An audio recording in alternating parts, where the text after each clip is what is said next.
The annual St. Mary Mead Garden Fete was proceeding with that particular blend of genteel chaos and determined cheerfulness that characterized all the village's social gatherings. Mrs. Bantry had outdone herself this year, transforming the grounds of Gossington Hall into a maze of stalls, selling everything from hand-knitted tea cozies to what were optimistically termed nearly new books. The afternoon sun cast dappled shadows through the lime trees, and the air was sweet with the scent of roses and the more practical aroma of Mrs. Price Ridley's famous Victoria sponge. Miss Jane Marple sat in her customary position beneath the old oak tree, her knitting needles moving with practiced efficiency as she created what would eventually become a christening shawl for the vicar's newest grandchild. To the casual observer, she appeared to be merely another elderly lady enjoying the festivities, but her pale blue eyes missed nothing of the social tableau unfolding before her. In her 7 decades of observing human nature, she had learned that the most interesting dramas often played out at the most innocent gatherings. "The Hartwell house looks rather forlorn, doesn't it?" remarked Mrs. Bantry, following Miss Marple's gaze toward the edge of the village where the roofline of Ivy Lodge was just visible through the trees. The house had stood empty for 6 months now, ever since old Mrs. Hartwell had passed away and her estate had become entangled in legal complications involving distant relatives and a disputed will. Empty houses have their own particular melancholy, Miss Marple agreed, her needles pausing for just a moment. Rather like people who have lost their purpose, I've always thought.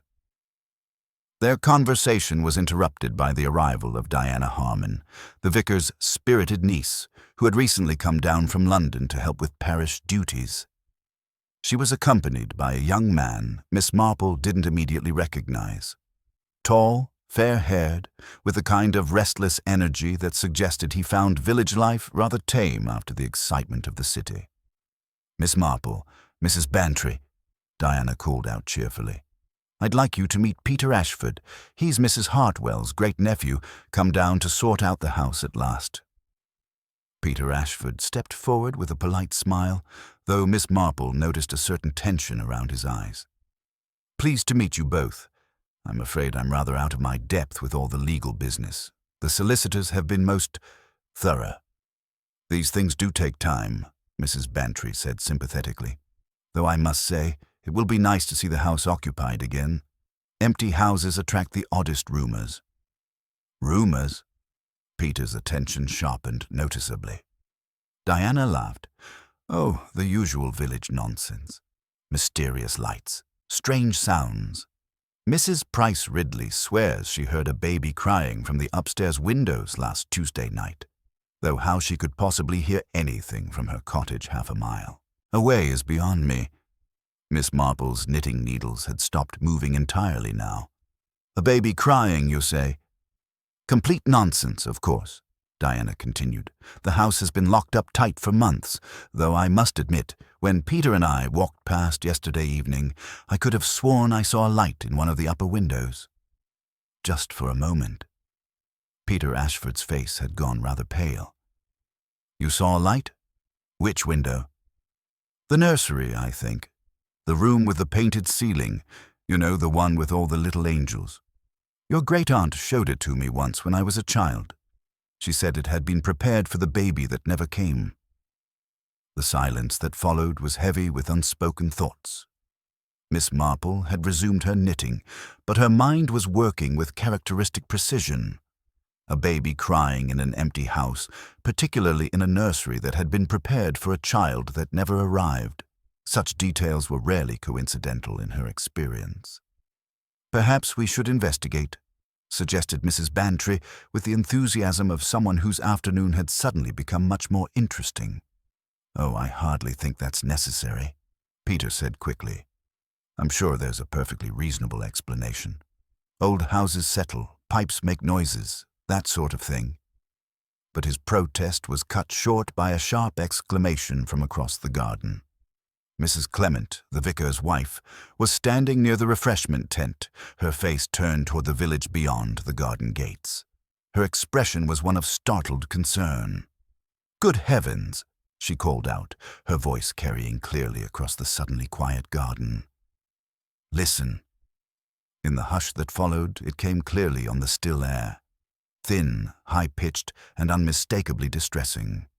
The sound of an infant in deep distress, crying with the desperate intensity that no adult could long ignore. It seemed to drift from the direction of the village, from where Ivy Lodge stood silent and supposedly empty among its overgrown gardens.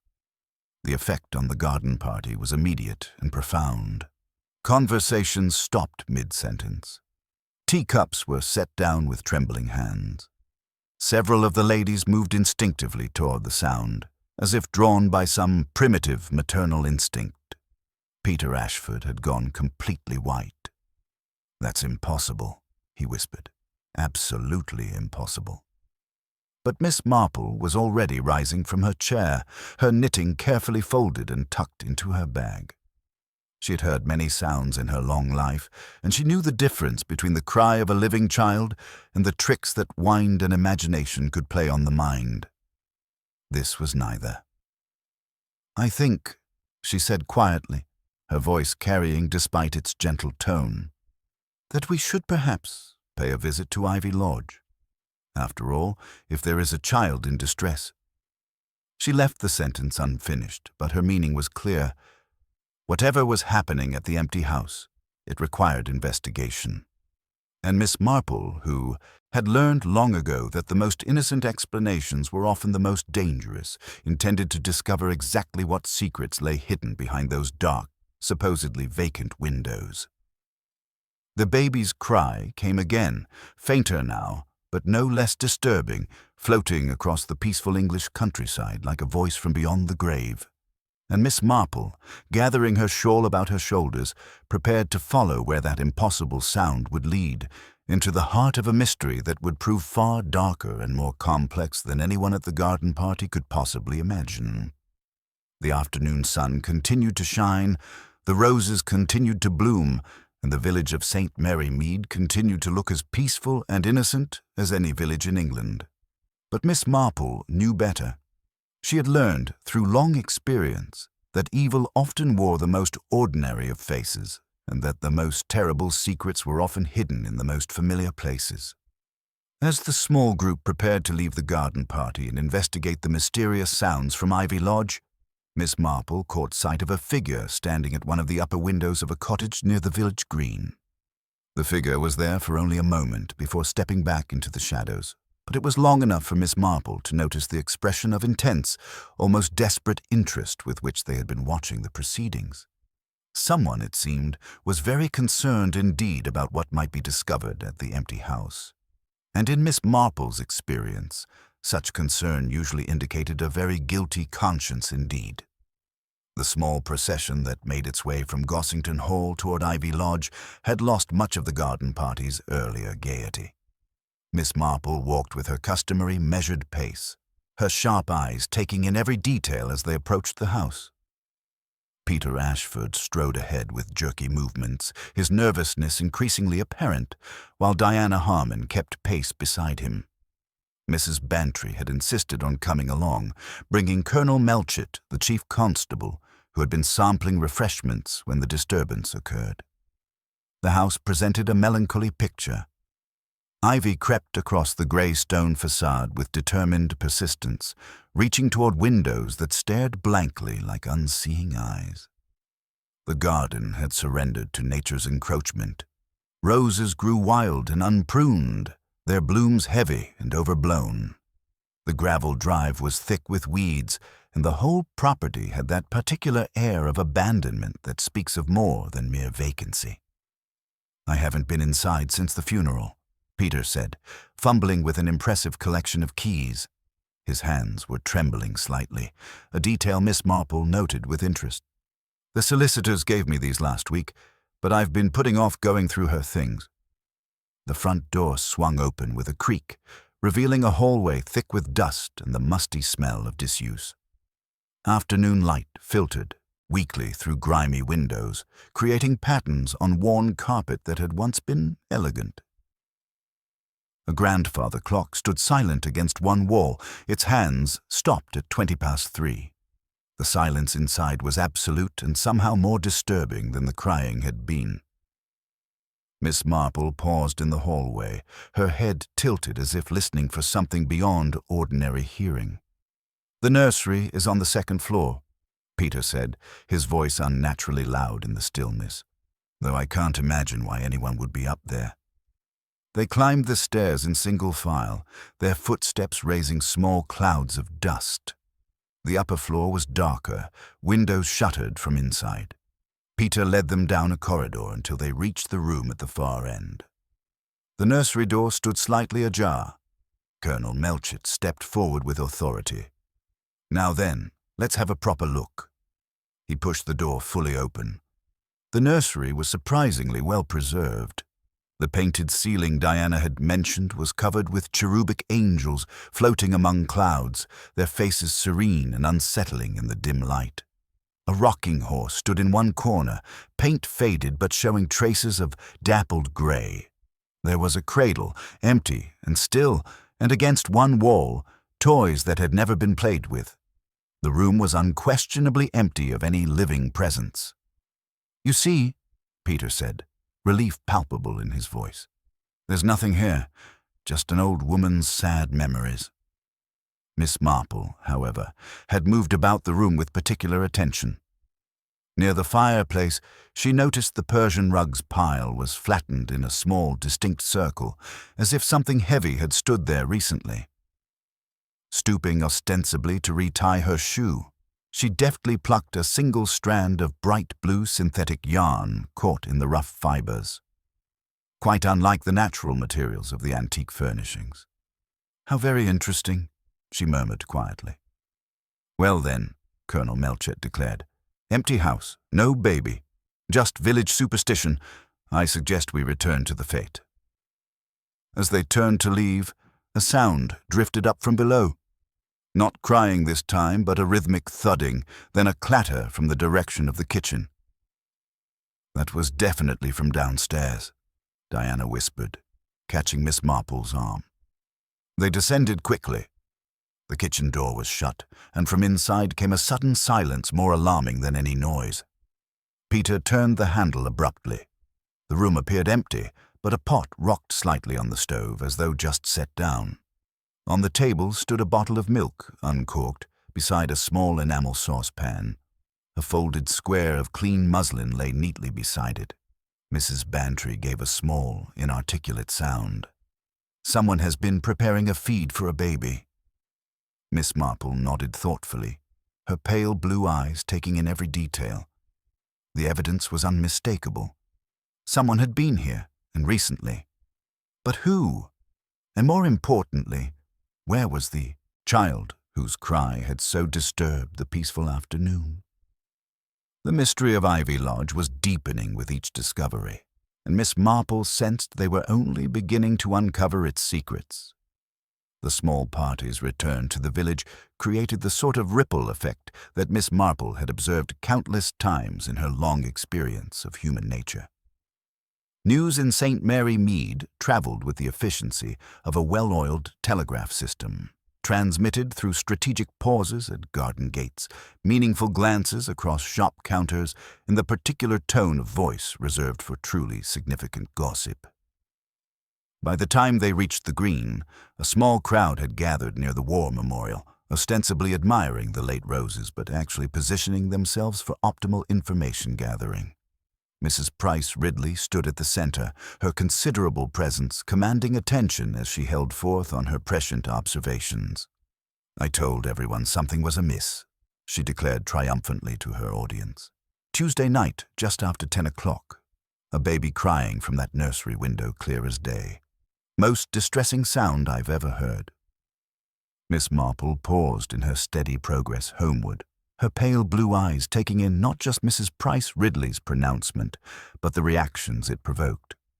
Young Tom Briggs, who delivered for the village shop, nodded vigorously and mentioned smoke from one of the chimneys 3 days past. Miss Hartnell, whose cottage overlooked the lane to Ivy Lodge, added her own observation of a dark figure hurrying away from the house at dusk the previous evening. "Moving very quickly," Miss Hartnell emphasized, as if anxious not to be seen. "A woman, I believe, though I couldn't swear to it in that light."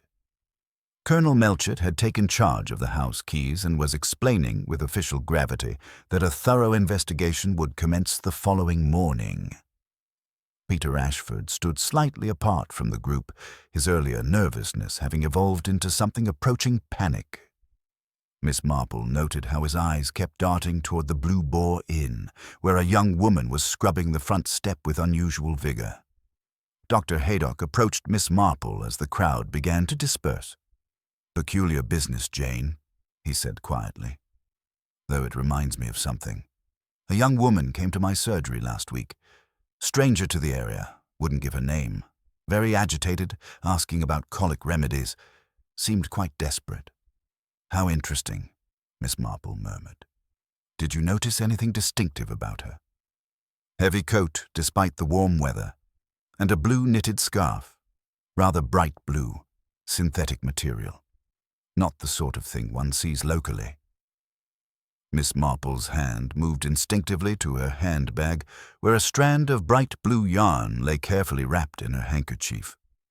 The connection was becoming clearer, though the complete picture remained tantalizingly out of focus. As they walked past the Blue Boar, Miss Marple observed the young woman at the doorstep more closely. Clara was new to the village, having arrived only a month prior to work as a maid. She was known for her clumsiness and vacant stares, but the girl scrubbing the step showed none of her usual lethargy. Her movements were frantic, almost desperate, and when she glanced up at the passing group, her eyes were red-rimmed and filled with unmistakable terror. "Good evening, Clara," Miss Marple said pleasantly. The girl flinched as if struck, mumbling something inaudible before returning to her scrubbing with renewed intensity. As Miss Marple continued past, she noticed a telltale smudge of white powder on Clara's sleeve. Powder that bore a striking resemblance to dried milk. The various threads of information began to weave themselves into a pattern in Miss Marple's mind. A crying baby in an empty house, fresh milk and feeding equipment, a mysterious young woman seeking colic remedies, a blue scarf, and a terrified maid with milk stains on her clothing. Each element seemed innocuous enough in isolation, but together they suggested a story of desperation and concealment that went far deeper than simple trespassing. Back at her cottage, Miss Marple settled into her favorite armchair by the window, her knitting in her lap, but her attention focused on the quiet village street beyond. The pieces of the puzzle were presenting themselves with characteristic subtlety, requiring the sort of patient observation that had served her so well in previous mysteries. Somewhere in the distance, a real baby began to cry, the ordinary, healthy wail of an infant from the council houses, but it served only to remind her of that other cry, the impossible sound that had disrupted the afternoon's peace and set in motion a chain of discoveries that promised to reveal secrets far more complex than anyone yet imagined. The evening shadows lengthened across St. Mary Mead, and Miss Marple continued her quiet vigil, knowing that patience and careful observation would eventually illuminate the truth behind the baby's cry that came from an empty house. The morning brought Inspector Slack to St. Mary Mead with his characteristic blend of professional efficiency and barely concealed irritation. He was a practical man who preferred straightforward burglaries and obvious domestic disputes to the sort of atmospheric mysteries that seemed to flourish in villages like this one. Miss Marple, who happened to be dead-heading her roses near the front gate, observed his arrival with quiet interest. "Crying babies in empty houses," Inspector Slack was saying to Colonel Melchett as they passed her cottage. "Mark my words, it's either village hysteria or some vagrant family looking for free lodging. These rural mysteries always have perfectly ordinary explanations." Miss Marple continued her gardening with apparent absorption, though her pale blue eyes missed nothing of the inspector's confident demeanor. In her experience, officials who dismissed village observations too quickly often found themselves confronting far more complex truths than they had bargained for. By 10 o'clock, the inspector had completed his examination of Ivy Lodge and emerged with the satisfied air of a man whose expectations had been confirmed. He gathered the small crowd of interested villagers, which naturally included most of St. Mary Mead, and delivered his verdict with authority. "Squatters," he announced, "found evidence of recent habitation in the cellar, sleeping arrangements, food containers, the usual detritus. Whoever was using the house as unauthorized shelter has moved on. Case closed." The village seemed collectively relieved to accept this prosaic explanation. Vagrants were a known quantity, a nuisance rather than a mystery. But Miss Marple noticed that Peter Ashford, who had been pacing the overgrown drive throughout the inspection, looked anything but relieved. If anything, his agitation had increased. Her suspicions were confirmed during her morning visit to the post office, where Mrs. Clement was collecting the parish correspondence. The conversation naturally turned to the previous day's events, and Mrs. Clement proved to be a repository of fascinating information. "The most curious thing," she confided as they walked toward the vicarage, "is that someone has been paying for milk delivery to Ivy Lodge for over a month. Anonymous arrangement, payment left weekly in cash at the post office. Miss Weatherby mentioned it when I collected the grocery accounts." "How very interesting," Miss Marple murmured. Vagrants rarely arrange for regular milk delivery. At the vicarage, they found Diana Harmon in a state of considerable excitement. She'd spent the morning conducting her own investigation with the thoroughness of a young woman who had read entirely too many detective novels. The results had been illuminating. "Miss Marple, I have discovered something extraordinary," Diana announced, producing a photograph with the air of a conjurer revealing her finest trick. The image was yellowed with age, showing a much younger Mrs. Hartwell standing beside a dark-haired girl of perhaps 16. The girl held an infant in her arms, and her expression was one of fierce, protective love. "I found this hidden in a prayer book at Ivy Lodge," Diana explained breathlessly. "The back is inscribed, 'Sarah and little Thomas, May 1963. But Mrs. Hartwell never had children. Everyone knows that. So who were Sarah and Thomas?" Miss Marple examined the photograph with careful attention. The young woman's clothing suggested poverty rather than prosperity, but she wore around her neck a distinctive silver locket, heart-shaped with an unusual pattern of engraved flowers.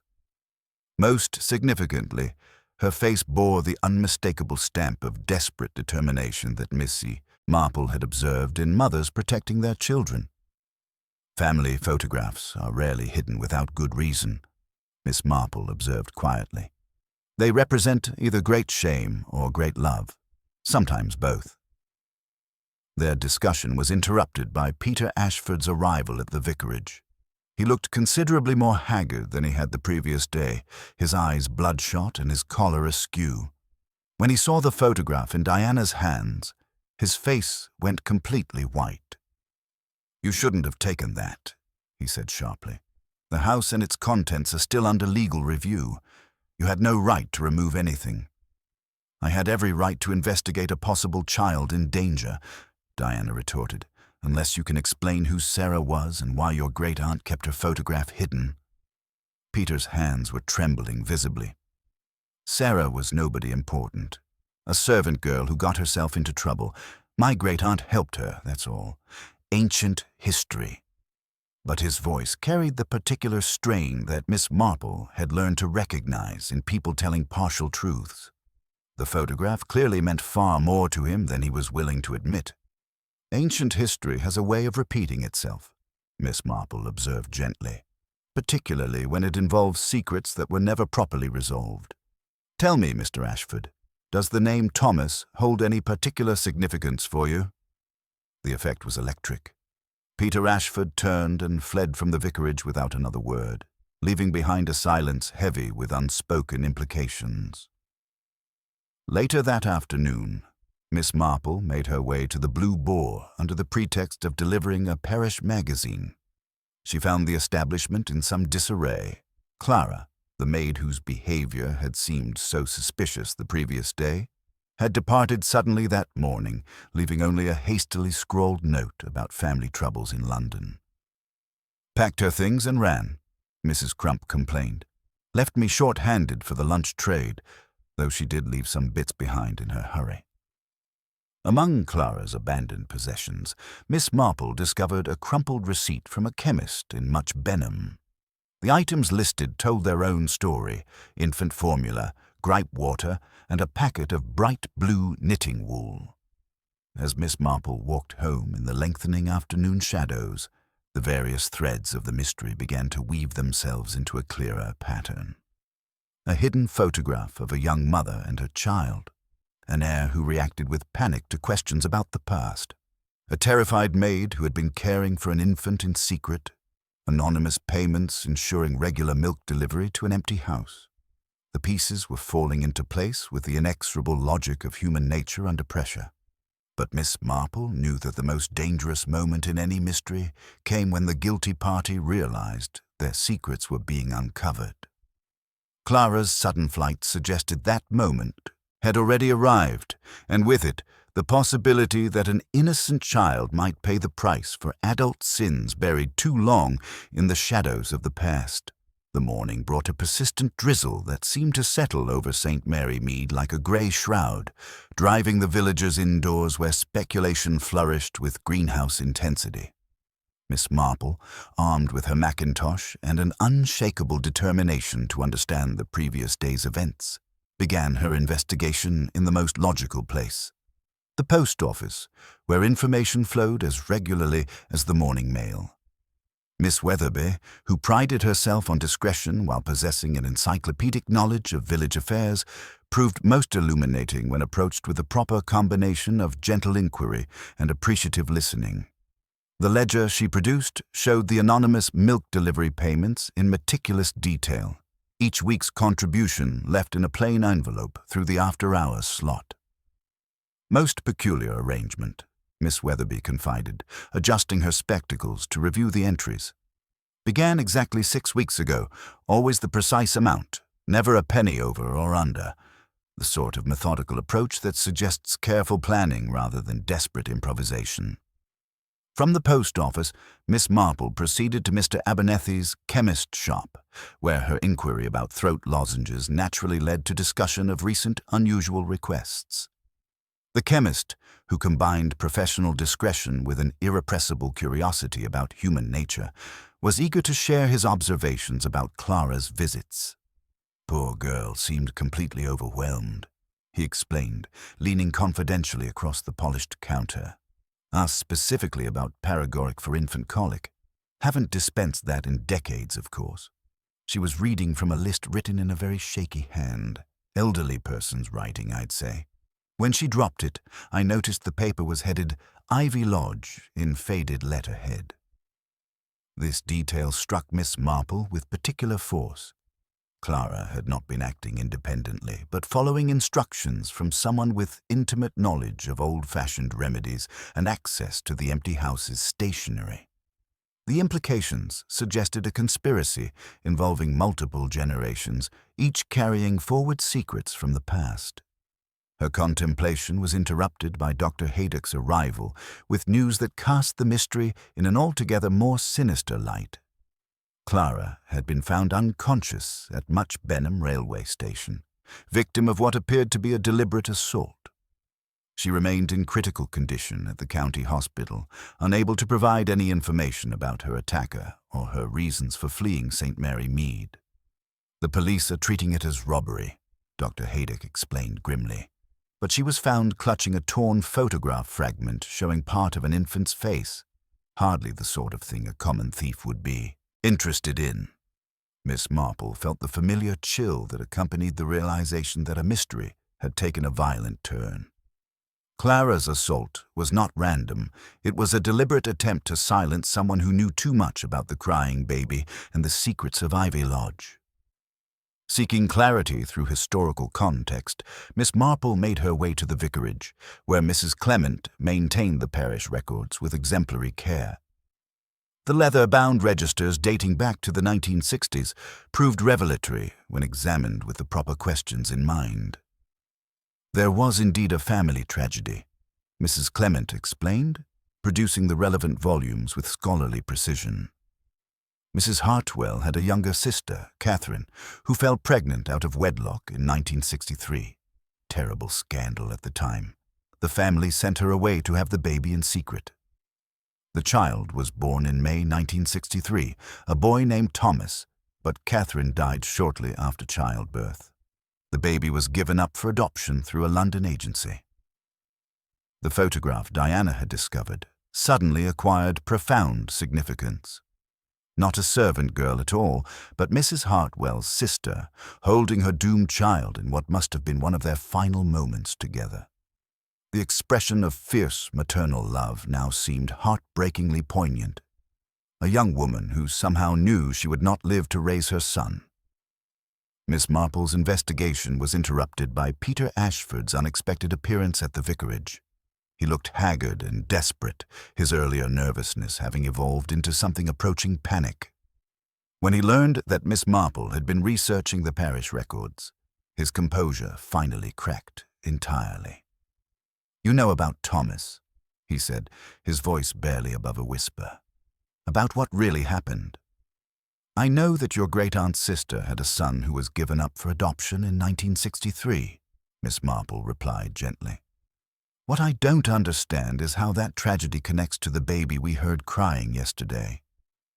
Peter's hands trembled as he struggled with his response. Thomas was my father. He was adopted by the Ashfords, never knowing his true parentage until shortly before his death last year. Among his papers, I found letters. My great-aunt had tracked him down years ago, had been sending money, trying to make amends for what the family had done to his mother. The pieces of the puzzle were beginning to form a clearer picture, but Miss Marple sensed that Peter was still withholding crucial information. His agitation suggested guilt as much as grief, and his evasive answers about the current whereabouts of the crying baby raised alarming possibilities. "Mr. Ashford," she said with quiet authority, "where is the child now? The infant we heard crying, where is he?" "Safe," Peter replied quickly. Too quickly. "With friends in London, away from all this." But Miss Marple, who had spent a lifetime observing the subtle signs of deception, knew with absolute certainty that Peter Ashford was lying. The baby was not safe with friends, and Clara's violent silencing suggested that someone else knew about the child's existence, someone willing to use extreme measures to protect their secrets. As the afternoon shadows lengthened and the rain continued its gentle persistence, Miss Marple understood that they were approaching the most dangerous phase of the mystery. A child's life hung in the balance, caught between the sins of the past and the desperate measures of the present. Time was running short, and the next moves in this deadly game would determine whether an innocent infant would survive the legacy of secrets that had haunted Ivy Lodge for over 60 years. The baby's cry that had disrupted the peaceful garden party was beginning to reveal its true meaning. Not just a call for help, but a voice from the past demanding justice for wrongs that had never been properly acknowledged or atoned for. The following morning brought Inspector Slack back to St. Mary Mead, his earlier confidence about vagrant squatters notably diminished. Miss Marple encountered him outside the post office, where his expression combined professional irritation with the unmistakable look of a man whose simple explanations had proven inadequate. "Morning, Miss Marple," he said with forced politeness. "You'll be interested to know we've made progress on your mysterious crying baby. The girl Clara is recovering, claims she slipped at the railway station, entirely accidental according to her." "How fortunate," Miss Marple replied gently. "And the torn photograph fragment Dr. Haydock mentioned." Inspector Slack's jaw tightened visibly. "Nothing significant. Some baby picture. Could be anyone's child." He paused, studying her shrewd expression. "Though I suppose you have theories about babies and inheritances?" "Only that such matters can become surprisingly complicated," Miss Marple observed mildly, "particularly when adoption papers and family secrets are involved." The inspector's discomfort suggested he had discovered something that challenged his preference for straightforward explanations. Miss Marple's suspicions were confirmed when she visited the vicarage later that morning, where Mrs. Clement had been contacted by the Hartwell family solicitors with disturbing news. "There's been a development with the estate," Mrs. Clement explained, producing a formal letter with obvious concern. Apparently, Mrs. Hartwell added a codicil to her will 6 months before her death. If any direct descendant of her sister Catherine could be proven to exist, they would inherit the bulk of the estate instead of Peter Ashford. The implications struck Miss Marple with crystalline clarity. Peter's nervous behavior, his desperate attempts to conceal the baby's existence, his panic when questioned about Thomas, all suddenly made perfect sense. The crying infant represented not just a family secret, but a direct threat to Peter's inheritance. "The baby we heard," Miss Marple said quietly, "is Thomas Ashford's child, Catherine's great-grandchild, with a stronger legal claim to the Hartwell fortune than Peter himself." Seeking to verify her theory through historical research, Miss Marple made her way to the village library, where dusty newspaper archives from 1963 yielded crucial information. The brief death notice for Catherine Hartwell was deliberately vague, but an adjacent advertisement for a London nursing home specializing in discreet confinements provided the missing link in the chain of family shame and secrecy. Her investigation was interrupted by Diana Harmon's arrival with another significant discovery, a leather diary hidden behind the nursery wainscoting at Ivy Lodge. Mrs. Hartwell's spidery handwriting revealed her knowledge of Thomas's son and her financial support of the child's mother, a young woman named Sarah Winters, who had been left destitute after Thomas's sudden death. "The poor woman must have approached Peter after the funeral," Diana said, her voice thick with emotion, hoping he would honor Mrs. Hartwell's intentions to provide for the child. Instead, Miss Marple concluded grimly, Peter offered her money to disappear until the estate was settled. When she refused or became too frightened to comply, he arranged to hide her and the baby at Ivy Lodge temporarily. The pieces were falling into place with terrible clarity, but Miss Marple sensed that Peter, despite his weakness and desperation, was not acting alone. His behavior suggested coercion rather than malice, the actions of a man being manipulated by someone with stronger will and clearer purpose. Her suspicions crystallized that afternoon when she encountered Miss Blacklock, Mrs. Hartwell's distant cousin, emerging from the solicitor's office with suspicious satisfaction. The woman who had been overlooked in the original will was now taking an unusually active interest in helping Peter navigate the legalities of his inheritance. "One must be practical about family matters," Miss Blacklock said when questioned, her eyes suddenly cold despite her pleasant tone. As Miss Marple walked home, she recalled seeing Miss Blacklock knitting with bright blue synthetic wool at recent Women's Institute meetings, the same distinctive shade found on the nursery carpet and mentioned in Clara's delirious ramblings about the lady in the garden. The telephone's urgent ring shattered the afternoon quiet. Diana's voice trembled with fear as she reported hearing sounds from Ivy Lodge's cellar and the unmistakable cry of an infant in distress. "Stay exactly where you are," Miss Marple commanded with sharp authority. "Do not enter the house. I'm coming immediately." The time for patient observation had ended. Somewhere, in the darkness of Ivy Lodge, an innocent child lay hidden at the center of a web of greed, desperation, and family secrets that stretched back 60 years. Miss Marple gathered her handbag, ensuring her knitting was secure inside, and prepared to confront the forces that had transformed a peaceful English village into the stage for a deadly game of inheritance and murder. The baby's cry had been more than a call for help. It had been a voice from the past, demanding justice for wrongs that powerful people had hoped would remain forever buried in silence. The evening air around Ivy Lodge was dense with suspense as Miss Marple approached, her steps brisk yet measured. Diana Harmon waited anxiously at the garden gate, her face pale in the gathering gloom. "I heard it again," Diana whispered. "From the cellar, faint, but it was definitely a baby, and I think I heard voices arguing. Please, Miss Marple, we must hurry." Miss Marple, ever the steady anchor in a storm, nodded gravely.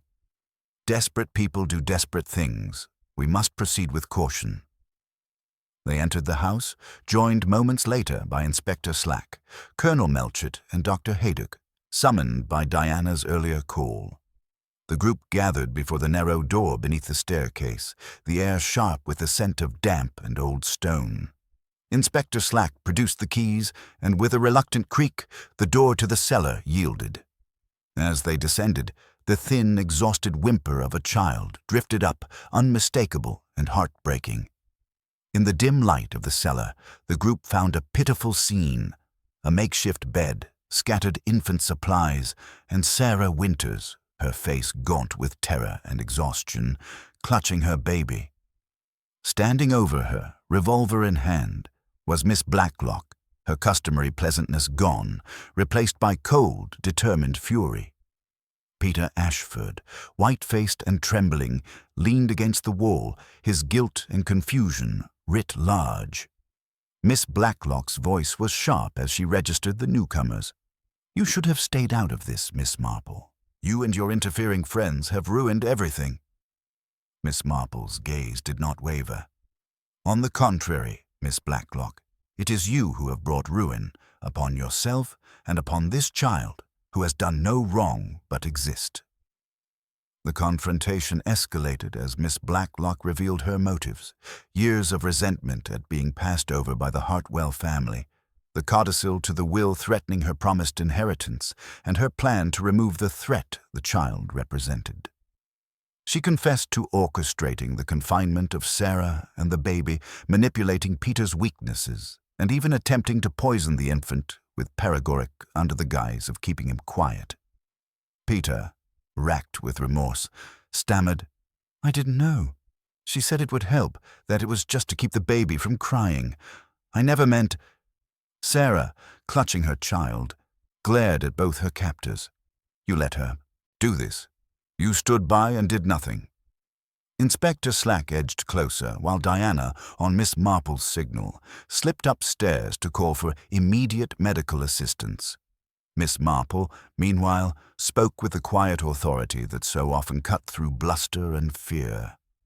"It is never too late to do the right thing, Peter. The baby needs help. Miss Blacklock, you cannot escape the consequences of such cruelty." As Miss Blacklock's attention wavered, her mind unsettled by the untidiness of her carefully laid plans unraveling, Miss Marple's subtle distraction allowed Inspector Slack to disarm her swiftly. The revolver clattered harmlessly to the floor.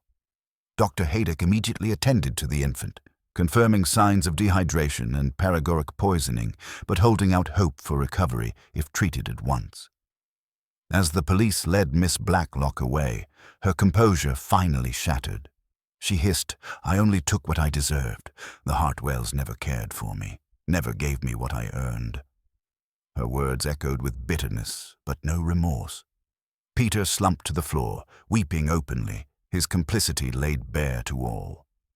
Miss Marple regarded him with a mixture of pity and sadness. "Weakness, Mr. Ashford, is not the same as innocence." Amidst the chaos, Miss Marple's attention was drawn to something glinting on the cellar floor, a heart-shaped silver locket, identical to the one in the old photograph. She picked it up gently, understanding that this simple token was a bridge between generations, a symbol of the secrets, love, and betrayals that had haunted Ivy Lodge for decades. As the baby was carried upstairs to awaiting medical care, and the police took statements from all involved, the air in the cellar seemed lighter, as if a great burden had been lifted. Yet Miss Marple knew that the story was not yet finished. There would be consequences for all, and the echoes of the baby's cry would linger in St. Mary Mead for some time to come. Justice, at last, had arrived. But its price had been the shattering of illusions and the exposure of truths that many would have preferred to keep hidden. Miss Marple, ever the observer of human nature, quietly reflected on how greed, resentment, and secrecy could turn even the most peaceful village into the stage for tragedy, and how, sometimes, mercy and courage could wrest innocence from the very jaws of darkness. The morning after the dramatic confrontation at Ivy Lodge brought an uneasy quiet to St. Mary Mead, the sort of stillness that follows a storm when everyone knows the danger has not entirely passed. Miss Marple sat in her garden with her knitting, but her pale blue eyes were focused not on the peaceful village scene before her, but on the troubling inconsistencies that remained unresolved in her methodical mind.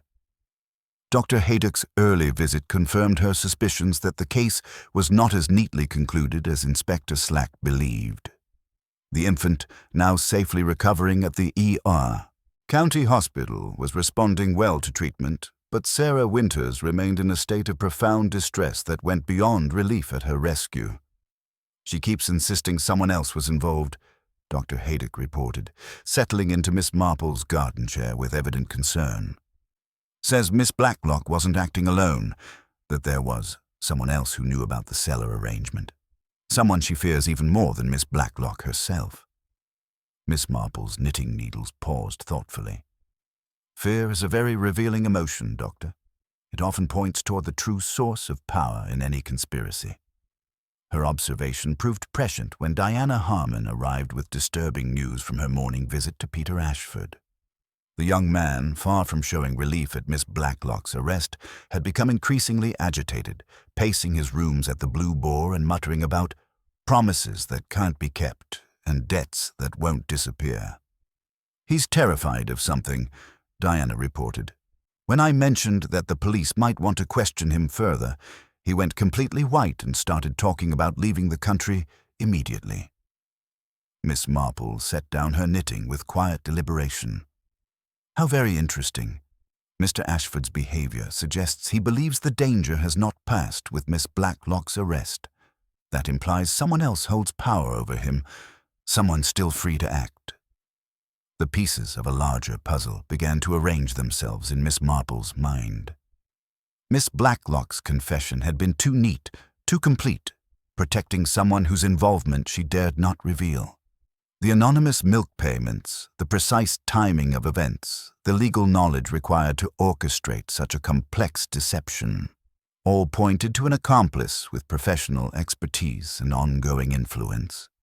Her suspicions crystallized during an apparently casual visit to the post office, where Miss Weatherby's innocent observation provided the crucial insight Miss Marple had been seeking.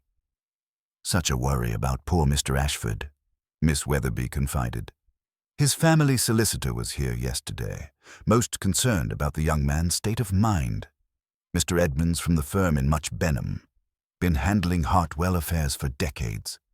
Said he felt responsible for not preventing this tragic situation." Miss Marple's expression sharpened with interest. "Mr. Edmonds expressed concern? How thoughtful of him to take such personal interest in his client's welfare." But Miss Marple knew that solicitors who made house calls to distressed clients often had motives beyond professional duty. Mr. Edmonds had been present at every crucial moment. He had informed Peter of the codicil, arranged the initial meetings with Miss Blacklock, and possessed the legal knowledge necessary to orchestrate the entire conspiracy while maintaining his respectable facade. Determined to test her theory, Miss Marple arranged what appeared to be a chance encounter with Mr. Edmonds outside the vicarage that afternoon. The elderly solicitor, a thin man with nervous hands and calculating eyes, responded to her gentle inquiries about the estate settlement with barely concealed anxiety. "Dreadful business," he said, his voice carrying the particular strain Miss Marple had learned to recognize in people concealing guilty knowledge. "Poor Peter quite overwhelmed by the complexities. I've been trying to guide him through the legal requirements, but these inheritance matters can be so unpredictable." Miss Marple's response was delivered with characteristic gentleness, but her words carried unmistakable meaning. "Indeed, Mr. Edmonds, though I've always found that unpredictable situations often reveal the true character of those involved. Take Miss Blacklock, for instance. I suspect her confession will prove most illuminating when examined closely by experienced investigators." The effect was immediate and telling. Mr. Edmonds' composure cracked visibly, his hands trembling as he fumbled with his briefcase. Miss Blacklock's confession, I wouldn't know anything about the details of her unfortunate actions. "Of course not," Miss Marple agreed pleasantly, though I imagine the police will be most interested in how she acquired such detailed knowledge of the estate's legal complications. Such information typically comes from professional sources, doesn't it? As Mr. Edmonds hurried away with obvious distress, Miss Marple felt the familiar satisfaction of a theory confirmed. The psychological pressure was working exactly as she had intended.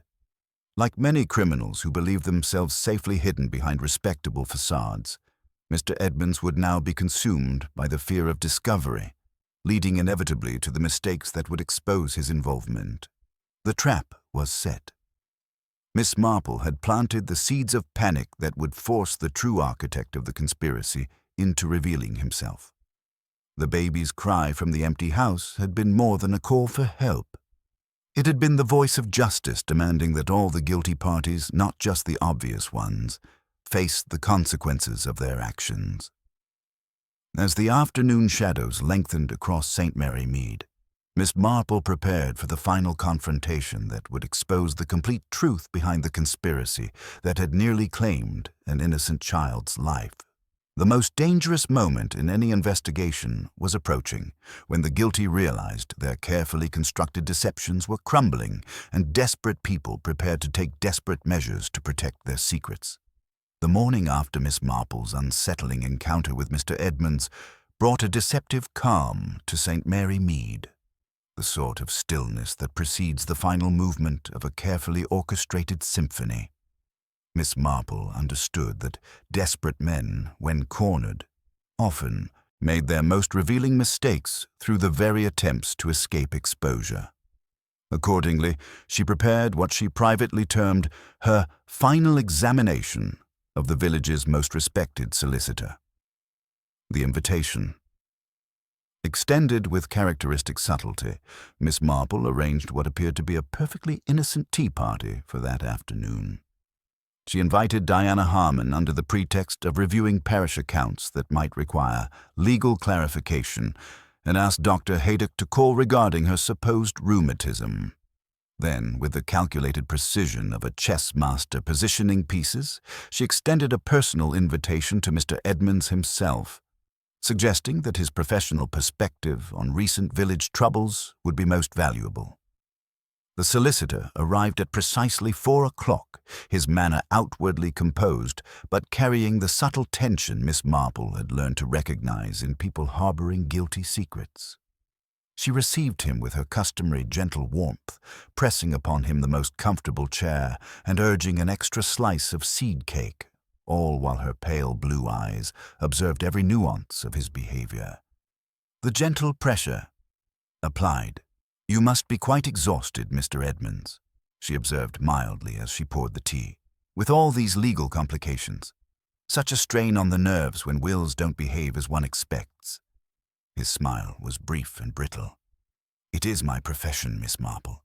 One becomes accustomed to strain." Miss Marple's knitting needles moved with their characteristic rhythm as she continued her seemingly innocent observations. "Though I fancy one never quite gets used to unexpected codicils. So awkward when careful plans must be suddenly revised. Poor Mr. Ashford must have been quite overwhelmed to discover his inheritance might be superseded entirely." She paused, her eyes taking on that vague quality that so often preceded her most penetrating insights. "I'm always reminded of a case from years past. A young man persuaded to sign disadvantageous documents by someone more experienced in such matters. The persuasive party was quite confident no one would trace the manipulation back to him, as all the signatures appeared perfectly legitimate." Mr. Edmonds set down his teacup with slightly more force than necessary, a small splash of tea betraying his growing nervousness. "I cannot see what old village anecdotes have to do with this unfortunate business." "Human nature, Mr. Edmonds," Miss Marple replied with gentle persistence. "One sees the same patterns repeating endlessly. A frightened young woman convinced to hide with her child. A bitter spinster encouraged to play the villain while someone else remains safely in the shadows, arranging matters so that obvious guilt falls entirely elsewhere. The mask begins to slip." Diana glanced up from her parish accounts, her pencil pausing as she sensed the undercurrent of tension in the seemingly pleasant conversation. Dr. Haydock watched the solicitor with growing interest, noting the telltale signs of a man under increasing psychological pressure. Mr. Edmonds attempted a laugh that emerged thin and unconvincing. "Surely you're not suggesting that a solicitor, bound by professional ethics, would engage in such melodramatic behavior?" "Oh, not melodramatic at all," Miss Marple corrected sweetly. "Real wrongdoing is much quieter, I've found. It lives in carefully worded advice, in anonymous payments arranged through post offices, in documents that protect the advisor while exposing the client to all liability."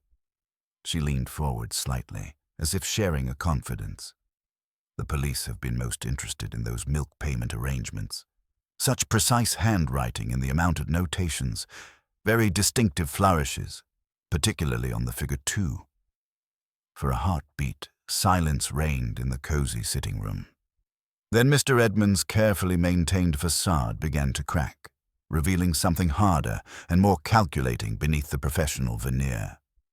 "You are a dangerous woman, Miss Marple," he said quietly, his voice carrying a new edge. "You dress your suspicions as innocent observations, but underneath you are remarkably accurate." The confession. Extracted. Miss Marple's needles never paused in their steady rhythm.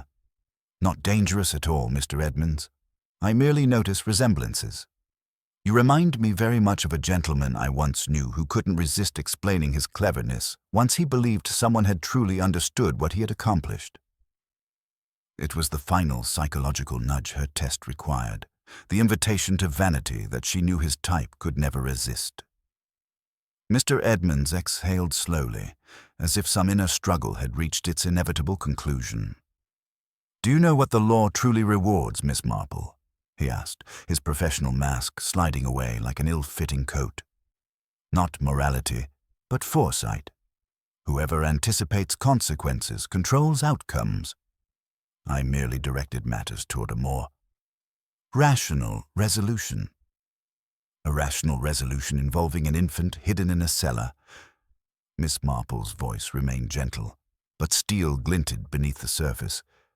The child represented a complication that threatened to expose years of careful financial management, Edmonds replied with chilling matter-of-factness. Mrs. Hartwell had grown suspicious in her final months. That codicil was her way of forcing an immediate audit that would have revealed certain discrepancies in the estate accounts. The complete truth revealed. At that moment, the sitting room door burst open, and Peter Ashford stumbled in, his face streaked with tears and his entire body trembling with the force of his emotional collapse. He had been listening from the garden path, finally hearing the complete truth of how thoroughly he had been manipulated. "Tell them," Peter gasped, pointing an accusing finger at the solicitor. "Tell them how you convinced me the baby was a fraud, how you said we just needed time to sort out the legalities. Tell them about the letters you made me sign, the documents that would make me look like the mastermind if anything went wrong." Edmund's composure cracked entirely as Peter's accusations poured forth. The young man revealed how the solicitor had embezzled substantial sums over decades, using creative accounting that would be exposed the moment the estate underwent detailed audit. The codicil favoring Catherine's descendants had threatened immediate discovery, leading Edmonds to orchestrate the entire conspiracy while positioning others to take the blame. He provided Miss Blacklock with information, suggested the hiding place, even obtained the paregoric under false pretenses. Peter sobbed. Everything was arranged so that if the plan failed, we would face the consequences while he remained the respectable professional, simply doing his duty. Justice arrives. Miss Marple turned her head slightly toward the hallway, where Inspector Slack stepped forward from his concealed position. She had arranged his presence with a quiet suggestion that he might find a solicitor's views on rural crime most educational. "I think that will be quite sufficient," she said calmly, setting down her knitting as the inspector moved to make his arrest. For the first time, genuine fear showed in Mr. Edmonds' eyes as the handcuffs closed around his wrists. The careful structure of his superiority had crumbled, revealing him as what he truly was, an ordinary man who had believed himself cleverer than justice itself. As the police led him away, Miss Marple reflected on how the mystery had unfolded exactly as human nature dictated. Greed, professional arrogance, and the fatal belief that respectability could shield any crime had led to a conspiracy that nearly claimed an innocent life. But patience, observation, and understanding of how guilty consciences respond to gentle pressure had ultimately exposed every thread of the web. The baby's cry from the empty house had been answered at last, not merely with rescue, but with complete justice for all who had conspired against him. Outside, the village continued its peaceful routines, but within Miss Marple's sitting room, the final pattern of the mystery had been revealed in all its terrible clarity. The weeks following Mr. Edmonds's arrest brought a peculiar mixture of relief and contemplation to St. Mary Mead, as the village slowly digested the reality that their most trusted legal adviser had orchestrated such calculated cruelty. Miss Marple observed the gradual return to normalcy with her characteristic patience, knowing that true resolution required more than simply identifying the guilty. It demanded understanding the complete pattern of human behavior that had created the tragedy. Sarah Winters had taken residence at the vicarage, where Mrs. Clement fussed over her with maternal devotion, while the young woman rebuilt her strength and confidence. Baby Thomas thrived under Dr. Haydock's careful supervision, his bright eyes now observing the world with healthy curiosity, rather than the distress that had first alerted the village to his plight. Miss Marple visited them regularly, bringing small gifts and the sort of practical wisdom that came from decades of watching people heal from trauma. "The new solicitors have been most thorough," Sarah confided during one afternoon visit, her voice carrying only traces of her former terror. "They've documented 20 years of Mr. Edmonds's embezzlement, always small amounts that wouldn't trigger immediate suspicion. The codicil," Mrs. Hartwell added, "wasn't just about inheritance. It was her way of forcing an audit she suspected was overdue." Miss Marple nodded thoughtfully, her knitting needles moving in their steady rhythm. Greed is patient when combined with professional respectability. Mr. Edmonds understood that modest theft over decades could accumulate substantial wealth without attracting the scrutiny that dramatic theft inevitably provokes. Dr. Haydock, who had joined them for tea, remained puzzled by the investigative process. "I still don't understand how you identified Edmonds so precisely, Jane. His respectability seemed unassailable." "Respectability is often the most effective camouflage, Doctor," Miss Marple replied gently. "But criminals, like everyone else, are creatures of habit. The anonymous milk payments were arranged with the same distinctive handwriting, particularly the flourish on the number 2, that I had observed on legal documents he prepared for parish council years ago. Moreover, the payments began exactly when Mrs. Hartwell's codicil would have come to his professional attention." She paused to adjust a stitch in the christening shawl she was completing. But the truly revealing element was his psychology. When I suggested that Miss Blacklock's confession might expose her accomplices, his vanity couldn't resist the challenge. The same pride that made him believe he could outsmart the law made him vulnerable to the suggestion that someone had seen through his cleverness. Their conversation was interrupted by Peter Ashford's arrival, accompanied by Diana Harmon. He looked considerably less haunted than during the crisis, though his eyes still carried the weight of genuine remorse. In his hands, he held Catherine's silver locket, now cleaned and repaired, revealing the delicate engraving that connected 3 generations of love and loss. "We wanted you to have this first," Peter said quietly, placing the locket in Sarah's hands. "Mrs. Hartwell kept it all these years as a reminder of her sister and nephew. Now it belongs with Thomas, as it should have from the beginning." Sarah opened the locket with trembling fingers, revealing the tiny photographs, Catherine holding baby Thomas in 1963, and a more recent image of Thomas Ashford with his own infant son. The circle had completed itself across 2 generations, connecting past and present in tangible proof that love could endure beyond death itself. "Mrs. Hartwell never forgot," Sarah whispered, tears streaming down her face. She tracked down her nephew, supported him financially, tried to make amends for what her family had done to her sister. The codicil wasn't just legal protection. It was love reaching across 60 years. Miss Marple reached across to pat Sarah's hand gently. Love has a way of persisting beyond death, my dear. Even Mr. Edmonds's greed and Miss Blacklock's bitterness couldn't ultimately defeat that love. As the afternoon sun slanted through the vicarage windows, Miss Marple reflected on the strange journey that had begun with a baby's cry from an empty house. That impossible sound had been the voice of the past demanding justice, the echo of Catherine's love protecting her great-grandson from those who would harm him for financial gain. The legal proceedings would continue. Edmonds facing lengthy imprisonment for fraud and conspiracy, Miss Blacklock serving time for attempted murder, Peter confronting an uncertain future shadowed by his complicity. But the true resolution lay in this quiet moment of a mother holding her child in safety, the silver locket gleaming as a reminder that love, however tested, could transcend even death. Outside, St. Mary Mead continued its peaceful existence, roses blooming in cottage gardens and life proceeding with gentle rhythm.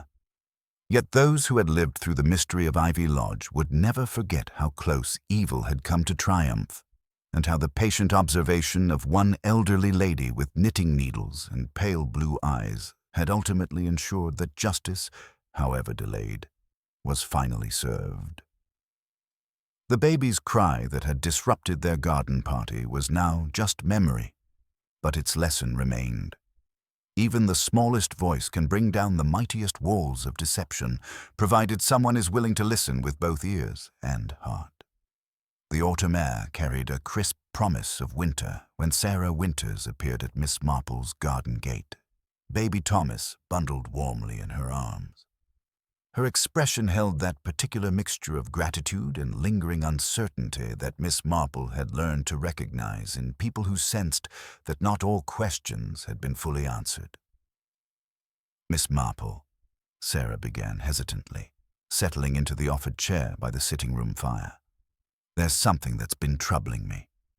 Clara from the Blue Boar has recovered enough to speak properly now, and her story doesn't quite match what we learned during the arrests." Miss Marple set aside her knitting with the deliberate care of someone who had been expecting precisely this conversation. "How very observant of you, my dear. I had wondered when someone would notice that particular inconsistency." Sarah adjusted Thomas against her shoulder, her voice gaining confidence. "Clara insists someone else was involved, someone who visited the cellar when neither Mr. Edmonds nor Miss Blacklock were present. A woman who moved with authority but always wore a heavy veil. Clara assumed it was Miss Blacklock in disguise. But the timing doesn't work. Miss Blacklock was documented elsewhere during several of those visits." Miss Marple rose and moved to her writing desk, retrieving a small notebook where she had recorded observations throughout the investigation. "I had noticed certain inconsistencies myself. The quality of care Thomas received suggested someone with genuine maternal instinct, rather than merely following instructions. The baby formula was prepared correctly, the sleeping arrangements showed thoughtful attention to comfort, and the lullabies Clara mentioned hearing were quite old-fashioned." Sarah's eyes widened with sudden understanding. Mrs. Hartwell's companion, Miss Pemberton, who left the village after Mrs. Hartwell's death. Everyone assumed she'd retired to Cornwall. "Everyone assumed correctly," Miss Marple confirmed gently, except that Miss Pemberton's departure was not quite as permanent as it appeared. She returned periodically, staying at a boarding house in Much Benham under her maiden name, which no one in St. Mary Mead would have recognized. Miss Marple explained what her subsequent investigation had uncovered. Miss Pemberton had been Mrs. Hartwell's confidant for 30 years, privy to all the family secrets, including Catherine's tragedy and Thomas's eventual discovery. When the conspiracy against baby Thomas began to unfold, Miss Pemberton had taken it upon herself to protect the child, as her late employer would have wished. But why not simply go to the police? Sarah asked, bewildered. Because she had no proof, my dear, and she understood how easily Mr. Edmonds could manipulate legal proceedings. Instead, she worked within the conspiracy, ensuring Thomas was properly cared for, while gathering evidence that would ultimately expose everyone involved. The anonymous milk payments, the careful documentation, these were Miss Pemberton's doing, creating a paper trail that would eventually lead investigators to the truth. Miss Marple produced a letter that had arrived that morning, postmarked from Cornwall. Miss Pemberton had written at last, explaining her actions and apologizing for the deception.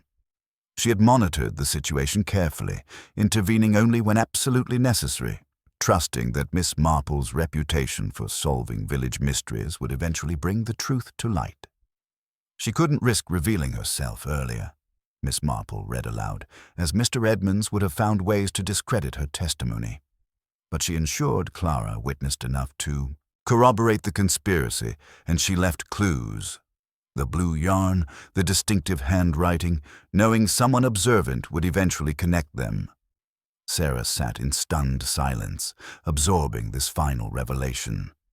So Miss Pemberton was protecting Thomas all along, working behind the scenes while everyone focused on the obvious villains. Precisely, Miss Marple confirmed. Rather like a guardian angel, though one who understood that true protection sometimes requires working in shadows rather than light. She knew that exposing the conspiracy required patience and the right moment. Rushing forward prematurely would have allowed Mr. Edmonds to cover his tracks completely. Their conversation was interrupted by Diana Harmon's arrival with news that Miss Pemberton had returned to St. Mary Mead and wished to meet with Sarah and Thomas formally. The elderly companion had decided that hiding was no longer necessary now that justice had been served. As they prepared to visit Miss Pemberton, Miss Marple reflected on the complex web of human motivations that had driven the entire mystery. Greed and bitterness had created the conspiracy, but loyalty and love had ultimately defeated it. Not through dramatic confrontation, but through patient, careful protection exercised by someone who understood that the greatest courage often manifests in quiet, unnoticed actions. The baby's cry from the empty house had been answered not by one person, but by a network of care that spanned generations. Mrs. Hartwell's love for her sister's descendants, Miss Pemberton's loyalty to her employer's wishes, and Miss Marple's own determination to see justice served had combined to protect an innocent child from those who would have sacrificed him for financial gain. This final revelation completed the pattern in the most satisfying way possible, showing that even in the darkest conspiracy, quiet heroism had been working to ensure that love would ultimately triumph over calculated cruelty. The first frost of winter had touched St. Mary Mead when the village church bells rang out for baby Thomas's christening, their clear notes carrying across the countryside like a declaration that innocence had finally triumphed over the shadows that had haunted Ivy Lodge. Miss Marple sat in her accustomed pew, her pale blue eyes taking in the remarkable gathering that filled the small church, a congregation that represented not merely the devout, but everyone who had played a part in protecting a child from those who would have sacrificed him for greed. Sarah Winters stood at the font with quiet dignity, Catherine's silver locket gleaming at her throat as she held her son. The baby gurgled contentedly, his earlier suffering now visible only to those who remembered his desperate cries echoing from the empty house. Miss Pemberton occupied a modest seat nearby, her neat figure as self-effacing as ever, yet her eyes never straying far from the child. She had helped save through patient courage and careful deception. The service concluded with unusual warmth, as if the entire village were collectively exhaling after holding its breath through months of uncertainty. As the congregation gathered outside in the crisp air, Miss Marple found herself approached by Dr. Haydock, whose expression carried both satisfaction and lingering amazement at how completely the mystery had been unraveled. "I still find it remarkable, Jane," he said quietly, "how Miss Pemberton managed to protect Thomas while gathering evidence against such dangerous people. The substitution of the paregoric was nothing short of heroic. Miss Marple nodded thoughtfully. This revelation, which had emerged during the final legal proceedings, had cast the entire conspiracy in an even darker light. When Mr. Edmonds and Miss Blacklock had ordered increased doses of the opiate to keep Thomas permanently quiet, Miss Pemberton had risked everything to substitute harmless sugar water, knowing that their true intent was not merely concealment, but elimination of a witness who might someday testify against them. Courage often manifests in the quietest actions, Miss Marple observed. Miss Pemberton understood that saving a life sometimes requires working in shadows rather than seeking recognition in light. Peter Ashford approached them hesitantly, his appearance much changed from the nervous, desperate man they had first encountered. His cooperation with authorities and genuine remorse had earned him a suspended sentence, though his inheritance was forfeit to provide restitution for his great-aunt's embezzled estate. He carried himself now with the particular humility of someone who had learned the hardest lesson about the consequences of moral cowardice. "I wanted to thank you again, Miss Marple," he said quietly, "for seeing through to the truth, even when it meant exposing my own weakness. Thomas will grow up knowing that justice was served, and that people stood up for him when he couldn't protect himself." Miss Marple accepted his gratitude with characteristic gentleness. "Weakness can be redeemed, Mr. Ashford, provided it is followed by genuine repentance and positive action. You chose, finally, to stand with the child rather than against him." As the gathering moved toward the vicarage for the christening celebration, Miss Marple learned of the practical arrangements that would shape Thomas's future. Sarah had decided to remain at Ivy Lodge with Miss Pemberton, transforming part of the house into a small day nursery for village children whose mothers worked. The house that had known such sorrow would become a place of genuine family life, its painted angels watching over children who played and laughed in rooms where secrets had once festered in darkness. The legal proceedings had concluded with satisfying completeness. Mr. Edmonds faced 15 years' imprisonment for fraud, embezzlement, and conspiracy to commit murder.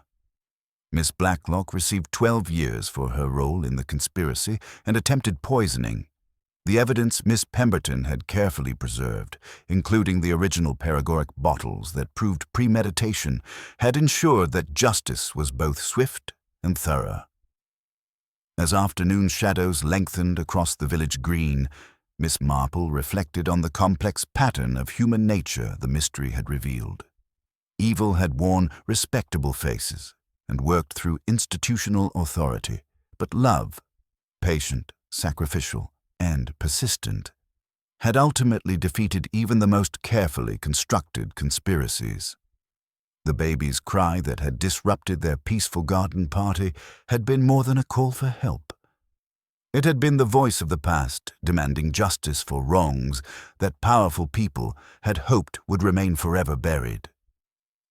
Clara from the Blue Boar, now recovered and chastened, had found employment helping with the new nursery, her earlier mistakes redeemed through honest service. Inspector Slack, though initially frustrated by the case's complexity, had grudgingly admitted that village observations proved more reliable than official assumptions. Even Colonel Melchett had learned to appreciate the value of patient investigation over hasty conclusions. The mystery was solved, the guilty punished, and the innocent protected. But more than that, Miss Marple realized. The village had learned something valuable about itself. They had discovered that the most vulnerable among them deserved protection, that respectability could mask profound corruption, and that sometimes the quietest voices spoke the most important truths. As evening settled over St. Mary Mead and the last of the christening guests departed, Miss Marple made her way home through streets touched with winter's promise. The village had returned to its peaceful rhythms, though those who had lived through the mystery carried its lessons forward. Ivy Lodge stood warm and welcoming in the distance, no longer a house of secrets, but a home where love had triumphed over the legacy of shame and silence. The baby's cry from the empty house had been answered at last, not merely with rescue, but with complete justice and the promise of a future built on truth rather than buried secrets. And Miss Marple, whose patient observation and understanding of human nature had been instrumental in that outcome, settled into her cottage, knowing that once again good had triumphed over evil in the small corner of England she called home. The pattern was complete, the mystery solved, and St. Mary Mead could rest peacefully once more, secure in the knowledge that even the most carefully hidden sins would eventually be brought to light by those who knew how to listen, observe, and understand the eternal complexities of the human heart.